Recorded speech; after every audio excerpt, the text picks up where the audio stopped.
Men startap quryapman 26-kun. Salom do'stlar. Bundan bir necha kun oldin Navellaning ikkinchi versiyasini chiqargan edik. Ammo keling bugun biz barchasini nimadan boshlaganimiz va ushbu ikkinchi versiyada nimalar borligi haqida gaplashamiz.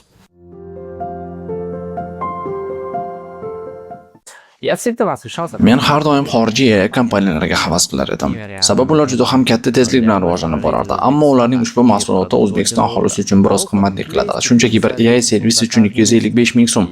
Shunda o'ylab qoldim, nima uchun bizda o'zimizning shunday AI xizmatlarimiz bo'lmasligi kerak? Avvaliga ochiq texnologiyalar asosida ishlab turib, keyinchalik esa o'zimizning shaxsiy modelimizni o'qitish g'oyasi menda paydo bo'ldi.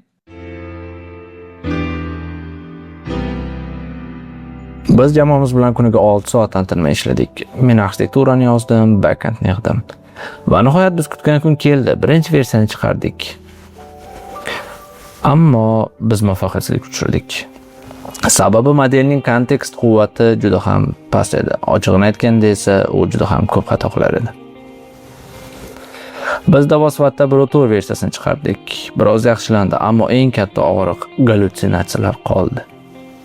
Siz botdan O'zbekiston konstitutsiyasi haqida so'rasangiz, bot qonunlarni o'zidan to'qib tashlar edi.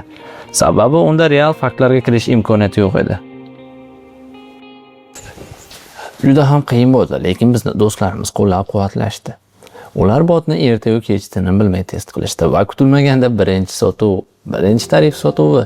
Shunchaki bir inson bizning loyihamizni qo'llab-quvvatlash uchun bizdan tarif sotib oldi. O'shanda meni qanchalik qo'rg'onganimni bilganingizda edi. Bu ishonch bizga barchasini qaytadan yozib chiqishga kuch berdi. Va biz Navellaning ikkinchi versiyasiga Deep Search modulini qo'shdik. Endi bot internetdan real faktlarga asoslangan holatda sizga ma'lumot beradi. Hech nimani o'zidan to'qib chiqarmaydi.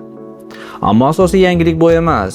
Endi biz oddiy chat doirasidan chiqqan holatda yangi biznes modulni yaratdik. Endi siz Navella bot orqali restorandan stol band qilishingiz yoki sevimli kafelaringizdan ovqat buyurtma qilishingiz mumkin va barbershopga yoki doktor qabuliga yozilish imkoniyati ham bor. Bu ulkan qadam. Oldinda bizni juda ham ko'p integratsiyalar kutmoqda, ammo hozircha bizda birorta ham biznes hamkor yo'q. Sababi O'zbekistonda biznes faqatgina jonli va katta auditoriyasi borlar bilangina ishlaydi. Shunday ekan, bizning hozirgi eng katta kuchimiz bu siz. Hoziroq Navella botga kiring, unga eng qiyin savolni berib ko'ring, yangiliklarni so'rab ko'ring. Agar bizni shunchaki qo'llab-quvvatlamoqchi bo'lsangiz, tarif sotib oling.